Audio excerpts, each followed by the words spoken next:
The massive doors of the Galactic Council chamber opened with a deep, rumbling sound that made the humans feel very small. Ambassador Kim Dae walked slowly into the enormous room, his heart beating fast in his chest. He had dreamed of this moment for years, but now that it was happening, he felt scared. The chamber was huge beyond anything humans had ever built.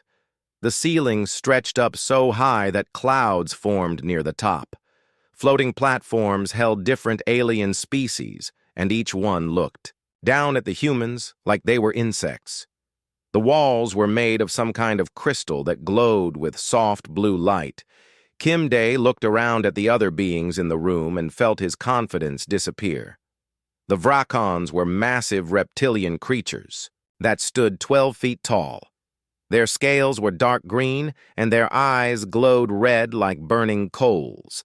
Their leader, Commander Vex, sat on a throne made of black metal, and his claws tapped against the armrests, making scratching sounds that echoed. Through the chamber on, the other side of the room were the Zephyrians.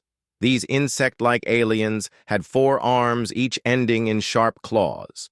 Their queen Crix had wings that sparkled like diamonds, and her compound eyes seemed to look in all directions at once. When she moved her head, it made clicking sounds that the translator turned into cold laughter. There were dozens of other alien species in the chamber.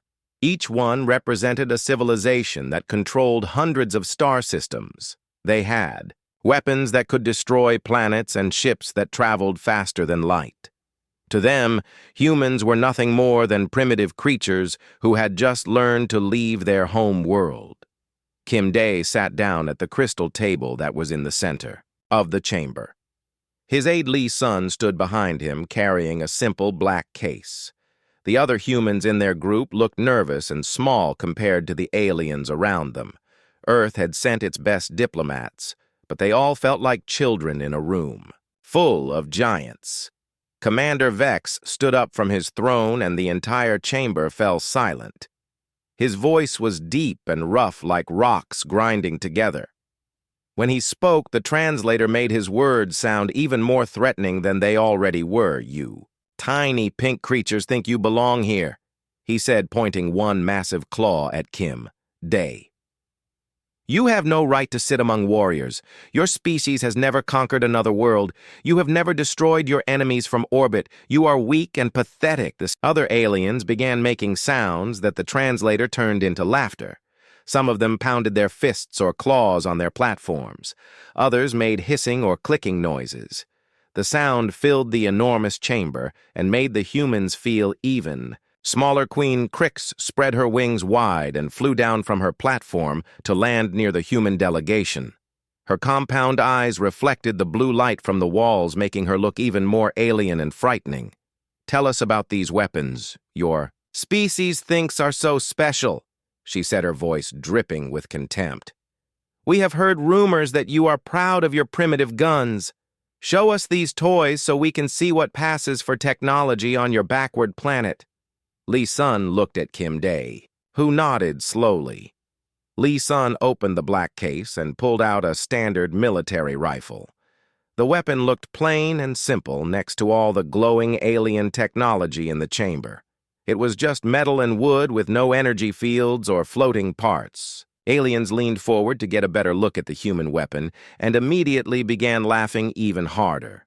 The rifle looked like something a child might make compared to their plasma cannons and energy swords. Commander Vex laughed so hard that his scales rattled. "This is your greatest weapon," he roared. "You call this piece of metal a threat to galactic civilization. Our armor can withstand the heat of stars. Our shields can stop nuclear explosions. Your little toy shoots tiny pieces of metal that would bounce off our skin like raindrops." Lee Sun tried to explain how the rifle worked, but his voice was drowned out by the alien laughter. He showed them the ammunition, which were just small metal bullets. The aliens found this even funnier. One Vrakan warrior picked up a bullet between 2 claws and crushed it into powder. "Look how soft their weapons are," he said, showing the crushed metal to the others. "Our children play with stronger materials than this." How did such a weak species even survive long enough to reach space? A tall alien with blue skin and 4 eyes stepped forward. He was from a species called the Mordant, and his people were known throughout the galaxy as master weaponsmiths. His name was General Kor, and he commanded fleets of warships that could level continents. "I have studied warfare for 300 years, he announced, and I have never seen anything so primitive. Your bullets move slowly through space while our energy beams travel at light speed. Your rifle can fire a few times before reloading while our weapons have unlimited ammunition. Your range is measured in miles while ours reaches across star systems." The other aliens nodded in agreement. Many of them had fought in galactic wars that lasted centuries. They had seen weapons that could crack moons and shields that could protect entire planets. The human rifle looked like something from the Stone Age compared to their technology, but in one corner of the chamber a young Vrakan scientist named Thor watched the demonstration with different eyes. Unlike the warriors around him, he had spent years studying the histories of different species. He had read about humans and their wars, and something about their calm confidence troubled him. Thor had learned that humans were unusual in many ways. They were one of the few species that had developed projectile weapons instead of energy weapons from the beginning.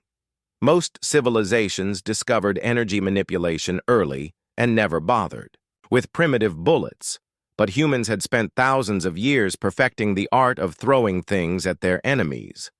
While the other aliens laughed, Thor noticed that the humans were not acting like a defeated species. Kim Day sat quietly at the table, but his eyes were alert and calculating. Lee Sun handled the rifle with the easy confidence of someone who knew exactly what it could do. The other human delegates looked nervous, but not hopeless. Commander Vex walked over to the human delegation and leaned down, so his massive head was close to Kim Day. The ambassador could smell the alien breath, which was hot and smelled like sulfur. "Your species will never be accepted into the Galactic Council," he said with cruel satisfaction. "You have nothing to offer us except entertainment. Your weapons are jokes, your technology is primitive, and your people are weak. Go back to your little planet and play with your metal toys. Leave warfare to the real warriors." The other aliens cheered and made their various sounds of approval. They had enjoyed humiliating the humans, and now they were ready to move on to more important business. But Kim Day stood up slowly and looked Commander Vex directly in his glowing red eyes. The human ambassador was much smaller than the alien warrior, but something in his voice made the chamber grow quiet. "We understand that you find our weapons amusing," he said calmly, "but perhaps you would be interested in a demonstration of what these toys can actually do." Aliens looked at each other in surprise. They had not expected the humans to fight back after such complete humiliation. Commander Vex tilted his massive head and his scales shifted color slightly, which meant he was intrigued. "A demonstration," he repeated. "What could you possibly show us that would change our minds about your pathetic weapons?" Kim Day smiled for the first time since entering the chamber. "Give us a challenge," he said. "Any test of marksmanship or accuracy that you think is appropriate. Let one of our soldiers show you what human weapons can really accomplish." The alien laughter started again, but this time it had a different quality. There was still mockery, but also curiosity. They had never seen a species so confident in, obviously, inferior technology. Commander Vex looked around at the other alien leaders and saw interest in their various alien expressions.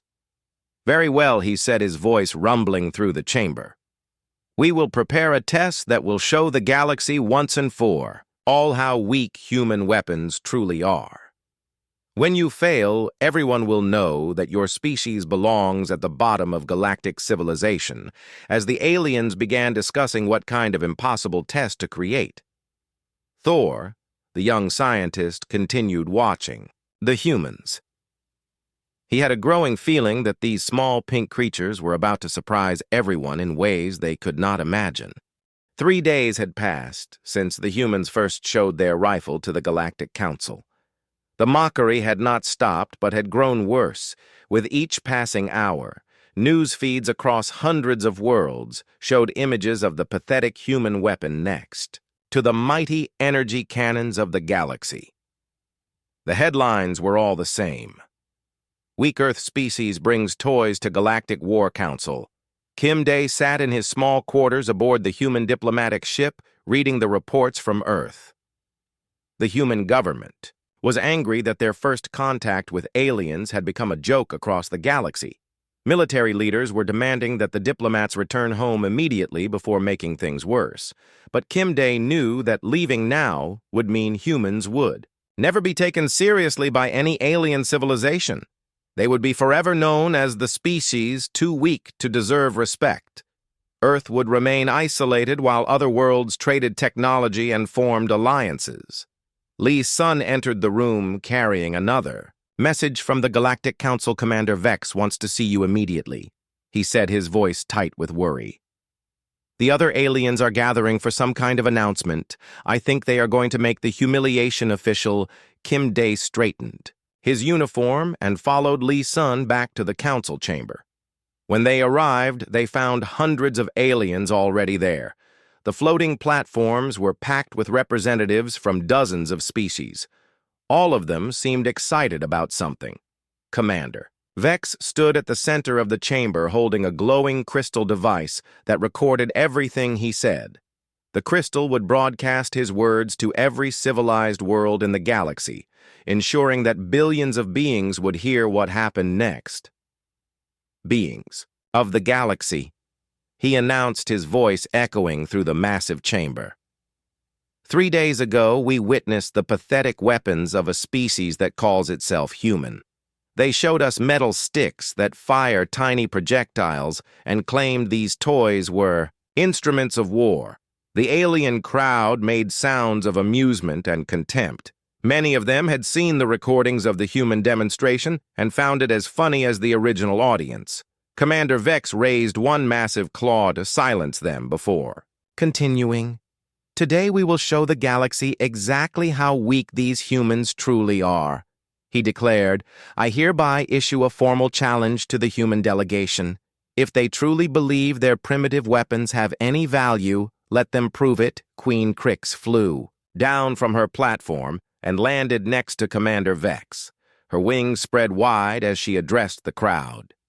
We have prepared a training facility that will test the limits of these so-called weapons, she announced. The humans claim their soldier can hit targets with their metal projectiles. Let us see if this is true. The alien crowd erupted in excited sounds. They loved the idea of watching humans fail spectacularly in front of the entire galaxy. It would prove once and for all that Earth had nothing to offer the advanced civilizations of Space. Commander Vex turned to face Kim Day directly, his red eyes glowing brighter with anticipation. Here are the terms of our challenge, he said. The humans will send one warrior to our training facility. This warrior will attempt to hit 50 targets using only their primitive rifle. The targets will be placed throughout the facility at various distances and positions. The alien commander paused to let the crowd make their sounds of anticipation before continuing. If the human can hit even 25 targets, half of the total, we will consider opening trade negotiations with Earth. But when the human fails, as we know they will, Earth will be banned from the Galactic Council for 100 years. Kim Day felt his stomach drop. A 100-year ban would mean that entire generations of humans would live and die before Earth could try again to join galactic civilization. It would doom his species to isolation while the galaxy moved forward. Without them, the training facility is designed for beings with superior strength, speed, and reflexes, Queen Crix added with obvious pleasure. The targets are placed at distances that strain even our most advanced targeting systems. Some are moving, others are hidden behind obstacles. Many are positioned where only flying species can reach them. General Core, the blue-skinned weapons expert, stepped forward to add his own details. The facility includes gravity fields that distort projectile paths, he said. Energy barriers that deflect most weapons multiple atmospheric conditions that affect visibility and accuracy. Your human will face challenges that have defeated some of our finest warriors. Thor. The young Vraken scientist watched from his corner of the chamber and felt growing concern. The other aliens were treating this like entertainment, but he had studied human military history. Their wars were brutal and efficient in ways that most aliens could not understand. The human military had spent thousands of years learning to kill from a distance, while most alien species preferred close combat or overwhelming firepower. Humans had developed patience, precision, and calculation that other species found boring, but Thor suspected these boring qualities might be more dangerous than anyone realized. Kim Dae knew he had to accept the challenge. Refusing would be seen as cowardice and would destroy any chance Earth had of earning respect. But accepting meant risking everything, on the skills of one human soldier against an impossible test designed by aliens who wanted them to fail. "Very well," he said, his voice carrying clearly through the chamber. "Earth accepts your challenge. We will send our finest marksmen to your facility. Give us 24 hours to contact our military command." The aliens made sounds of surprise. They had expected the humans to refuse or try to negotiate easier terms. Instead, Kim Dae had accepted immediately and with confidence that seemed out of place given the circumstances. Commander Vex tilted his massive head, studying the small human ambassador. "You surprise me, human," he said. "Most species would try to bargain for better terms or claim the test is unfair, but you accept our challenge as if you believe you can win." Kim Dae met the alien commander, gaze without flinching. "We humans have a saying," he replied. "The only way to win a game is to play it. We will play your game. Commander Vex, and we will play it better than you expect." The alien crowd erupted in laughter at this bold statement.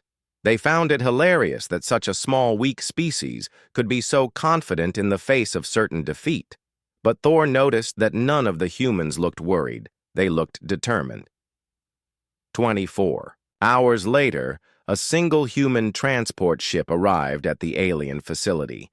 It was small and unremarkable compared to the massive alien vessels surrounding it.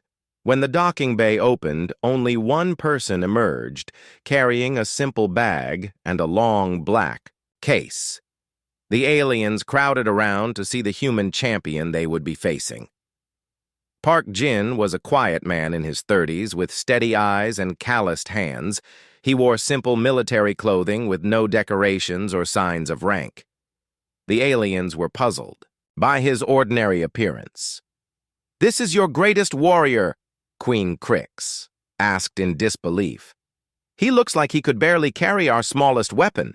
How do you expect this ordinary person to accomplish what our elite soldiers find difficult?" Park Jin looked up at the towering alien queen and smiled calmly. "I am not here to accomplish what your soldiers find difficult," he said quietly. "I am here to do what they find impossible." The aliens laughed at this statement, but something in the human voice made a few of them pause. Park Jin had spoken with the confidence of someone who had never failed at anything important, and that confidence was about to be tested in ways the galaxy had never seen before. The alien training facility stretched across 20 square miles of artificial landscape that had been designed to break the spirit of even the strongest warriors. Mountains rose from the ground at impossible angles covered in jagged crystals that cut through armor and flesh. Valleys filled with toxic gas shifted and moved like living things, making safe passage nearly impossible. Park Jin walked slowly through the nightmare terrain, carrying his equipment case and a small bag of tools. The aliens had given him 6 hours to study the facility and plan his approach. 6 hours to figure out how to hit 50 targets that had been placed specifically to be impossible for primitive weapons to reach. Above him, floating platforms carried alien observers who watched his every move through advanced scanning equipment. They measured his heart rate, his breathing, his brain activity, looking for signs that he understood how hopeless his situation was. The readings confused them because Park Jin showed no fear or stress. Commander Vex stood on the main observation platform, studying the human through powerful telescopic devices. "The targets are placed exactly as we planned," he told his officers. "Some are 5 miles away, others are hidden behind energy barriers that deflect projectile weapons. Several are moving in random patterns that cannot be predicted." Queen Crix landed on the platform beside him, folding her crystalline wings against her back. "The human has been walking for 3 hours and has not even unpacked his weapon," she observed. "Does he not understand that he needs to practice before tomorrow? Testing begins." General Kor pointed to a display showing Park Jin current location. "Look at where he is positioned." He said the human has climbed to the highest point in the facility that can be reached without flying. From there, he can see most of the target locations, but the distances are impossible for his primitive weapon. The aliens had spent days calculating the perfect positions for each target. They had used computers to determine angles that would be too difficult for projectile weapons, gravity fields that would bend bullets off course, and atmospheric distortions that would make accurate aiming impossible. Target 17 is positioned behind 3 rotating energy barriers, General Kor explained to the watching crowd. Target 23 moves in a pattern that changes every few seconds based on readings from quantum sensors. Target 41 is hidden in a cave that can only be reached by energy beams that bend around corners. But Thor, the young scientist, was studying different readouts than the others. While his fellow aliens watched for signs of human panic or despair, he was analyzing Park Jin movements and behavior. The human was not wandering randomly through the facility. He was conducting a systematic survey. "Look at his path," Thor said quietly to himself. "He is measuring distances between landmarks, calculating wind patterns at different elevations, recording the timing of moving targets." The human is not scouting. He is mapping. Thor had access to historical databases that most military aliens ignored. He had spent years studying the wars of primitive species and had learned that humans were unusual in their approach to combat. Most species relied on superior technology or overwhelming force, but humans used information and patience. The young scientist pulled up files about human military history and found records. That made his scales change color with worry.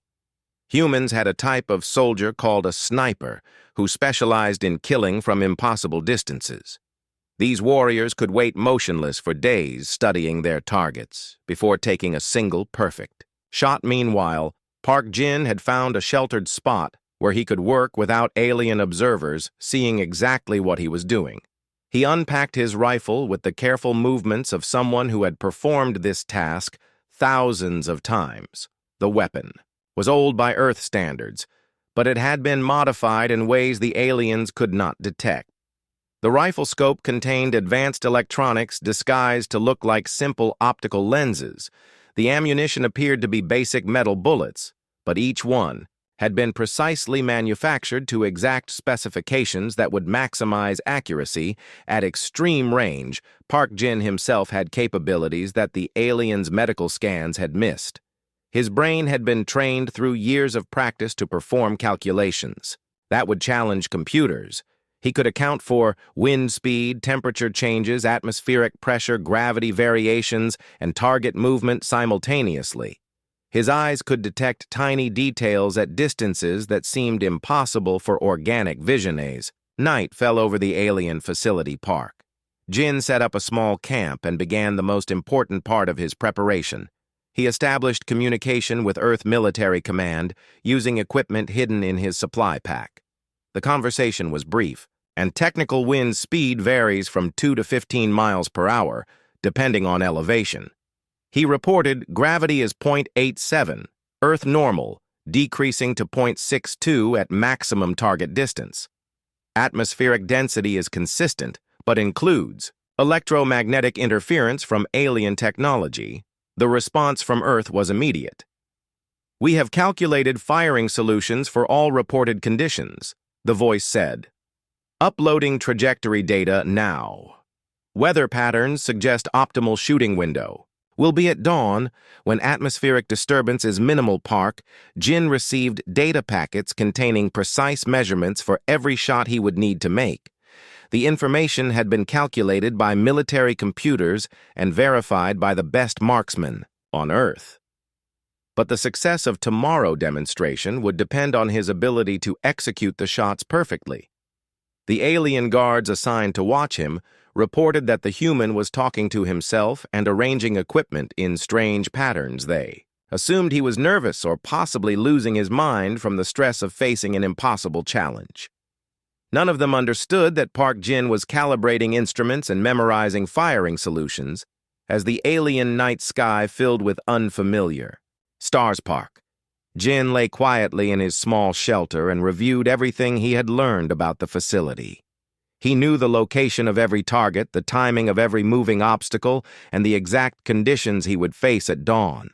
What the aliens did not understand was that hitting impossible targets from extreme distances was exactly what human snipers had been trained to do for hundreds of years. Park Jin was not just a soldier, he was a master of the most precise form of warfare ever developed by any species. The aliens fell asleep confident that tomorrow would bring an entertaining failure that would humiliate humanity in front of the entire galaxy. But Park Jin remained awake, calculating angles and preparing for a demonstration that would change how the galaxy thought about human weapons forever. Dawn broke over the alien training facility, painting the artificial mountains in shades of purple and gold that never appeared in Earth skies. Hundreds of alien spectators had gathered on floating platforms positioned around the testing area. Their excitement was obvious as they prepared to watch the human fail spectacularly. Commander Vex stood at the main control station, wearing armor that gleamed like polished obsidian. Behind him, screens displayed betting odds that showed the aliens expected Park Jin to hit fewer than 5 targets. Most bets were on whether he would give up before completing 10 attempts. Queen Crix hovered near the starting position, her wings catching the morning light as she waited to begin the formal ceremony. The pre-test would be broadcast live to thousands of worlds, ensuring that the human failure would be seen by billions of beings across the galaxy. General Kor activated the target systems with a touch of his blue-scaled hand. 50 targets appeared throughout the facility, some glowing with energy fields, others moving in complex patterns. Several were so far away they could barely be seen even with alien telescopic vision. The human has 1 hour to complete the test, Commander Vex announced through speakers that echoed across the landscape. He must hit 50 targets using only his primitive projectile weapon. Partial hits do not count. The target must be completely destroyed to be considered successful. Park Jin walked slowly to his chosen shooting position, carrying his rifle and a small bag of equipment. The aliens watched with amused interest as he set up what appeared to be a simple bipod and arranged his ammunition in neat rows. His movements were calm and methodical, showing no signs of nervousness. First target was 3 miles away, positioned on a platform that rotated slowly behind a translucent energy barrier. According to alien calculations, the target was impossible to hit with projectile weapons. The barrier would deflect any physical object, and the rotation made timing irrelevant. Park Jin settled into position behind his rifle and began making tiny adjustments to his scope. The aliens leaned forward, expecting him to take a rushed shot that would miss by miles. Instead, he lay, motionless for several minutes, studying the distant target through his optical sight. Thor, the young scientist, was recording everything from his observation post. He had borrowed advanced sensors to monitor the human biological functions and was surprised by what he found. Park Jin's heart rate had actually decreased since taking position. His breathing was slow and controlled. His brain activity showed intense focus, but no stress. The human is not behaving like someone facing an impossible task, Thor muttered to himself.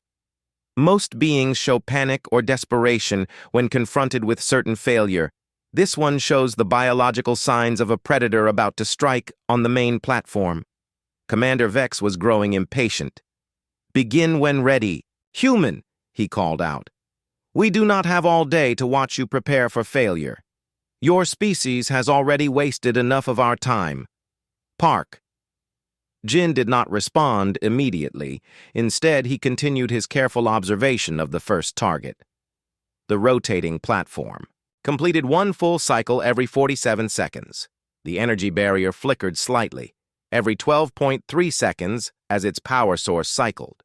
The timing was precise and predictable. Finally, Park Jin spoke into his communication device. Wind. Speed steady at 4.2 miles per hour from the northeast, he said quietly. Atmospheric pressure stable, target rotation cycle confirmed. Engaging first target. The aliens fell silent as Park Jin took his shooting position.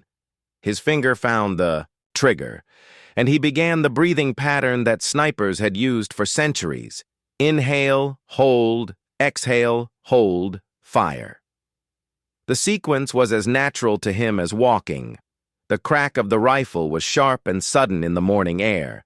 The sound seemed pathetically small compared to the roar of alien energy weapons. Most of the observers barely heard it over the noise of the facility machinery.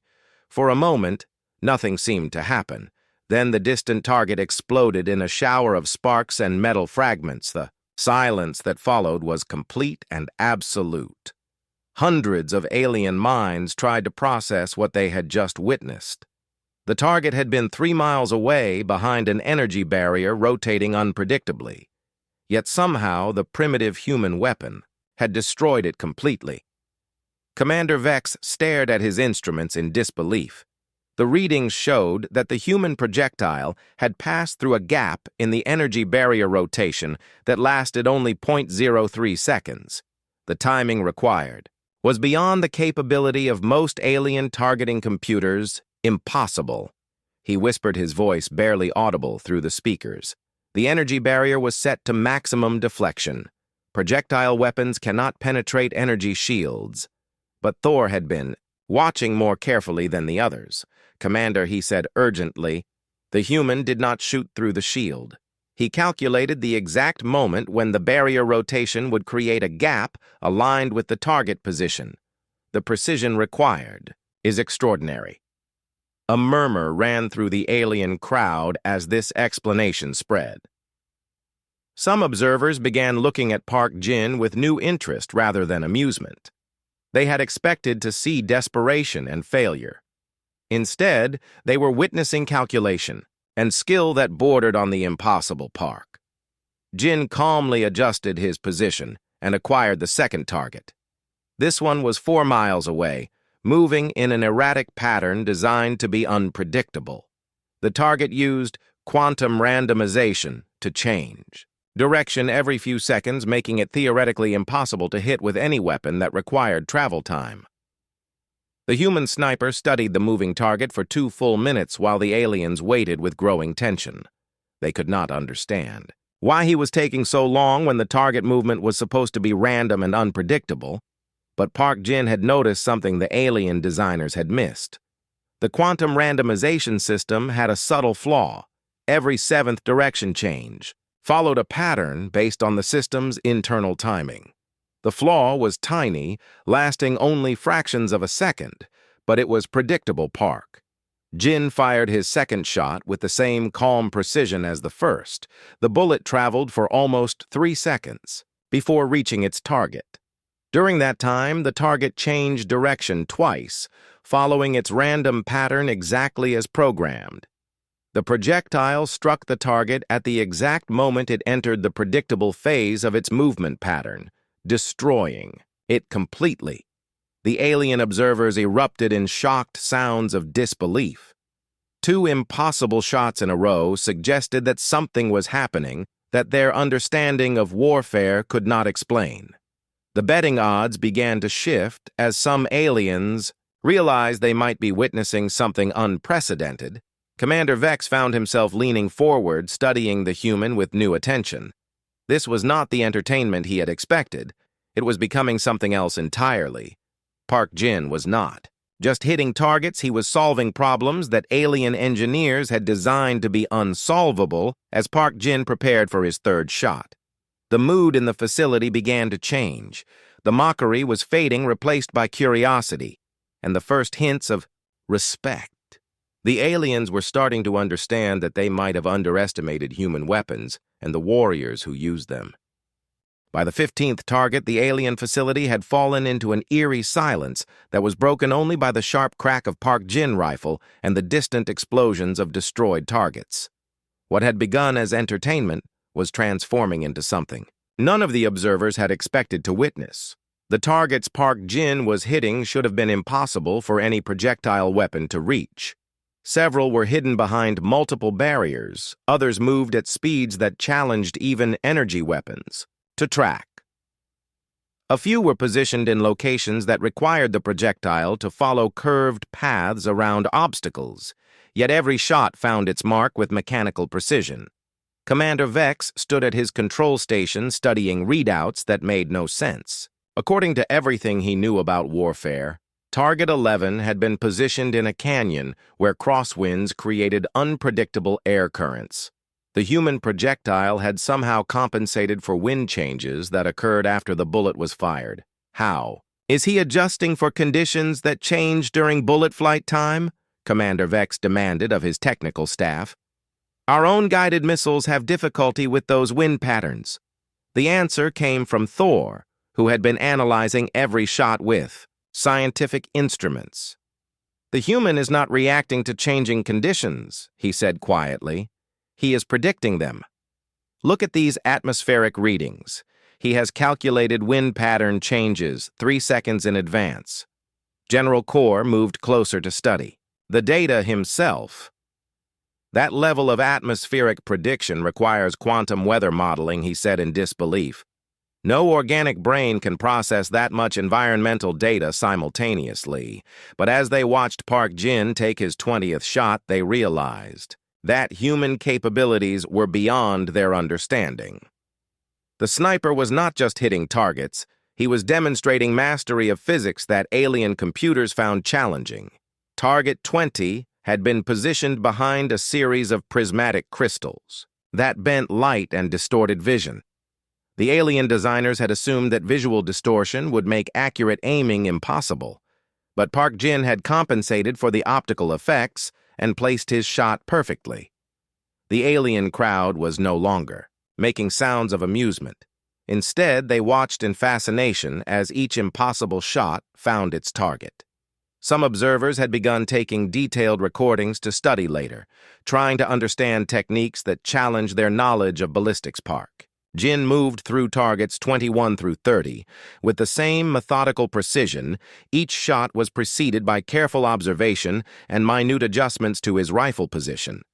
The aliens could see him making calculations, but could not understand the complexity of what he was processing. Target 25 was mounted on a platform that vibrated at frequencies designed to shake apart any physical projectile. The platform used sonic waves that could disintegrate metal objects before they reached the target. The aliens expected this target to be completely safe from primitive bullets. Park Jin studied the vibrating platform for 5 full minutes while the aliens wondered if he had finally encountered an impossible challenge. The sonic frequencies were random and powerful enough to destroy any solid object that approached the target. Then Park Jin fired, and the bullet passed through the sonic field without being affected. The projectile struck the. Park Jin's final 5 shots were masterpieces of precision warfare. He took down targets that the aliens had placed as jokes, things they believed were literally impossible to hit with projectile weapons. Each shot was perfect, each calculation flawless.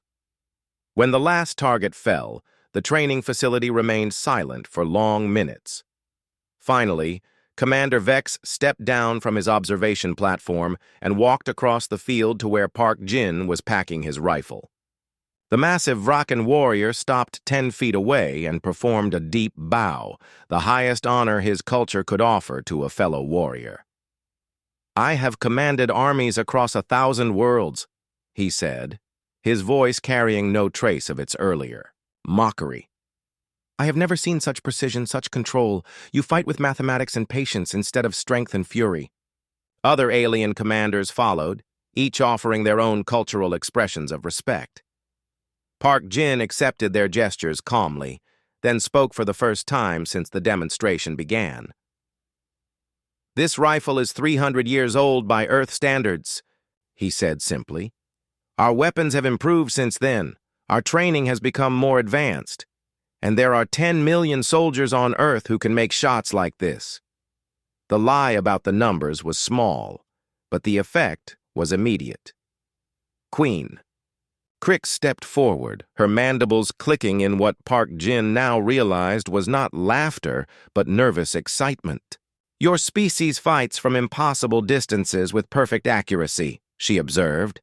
"Our armor and shields are designed to stop energy weapons and explosive devices. We have no defense against this form of warfare." The political implications hit the gathered aliens like a shockwave.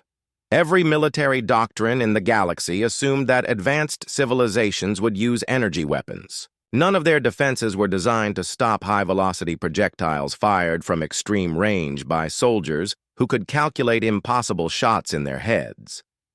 As news of the demonstration spread across the galaxy, the mockery of human weapons transformed into something else entirely: fear. The primitive rifles that aliens had laughed at were revealed to be precision instruments in the hands of a species that had spent millennia perfecting the art of killing from a distance. Trade agreements were signed within days. Defense treaties followed. And across the galaxy, military academies began adding new courses to their curriculum: human long-range combat tactics and defense against projectile weapons. The warlords had stopped laughing. They had learned, too late, that sometimes the most dangerous weapons are the ones that seem harmless until someone who truly understands them decides to pull the trigger. Park Jin returned to Earth as quietly as he had left, carrying with him the respect of an entire galaxy and the knowledge that humanity had just announced itself as a force to be reckoned with among the stars.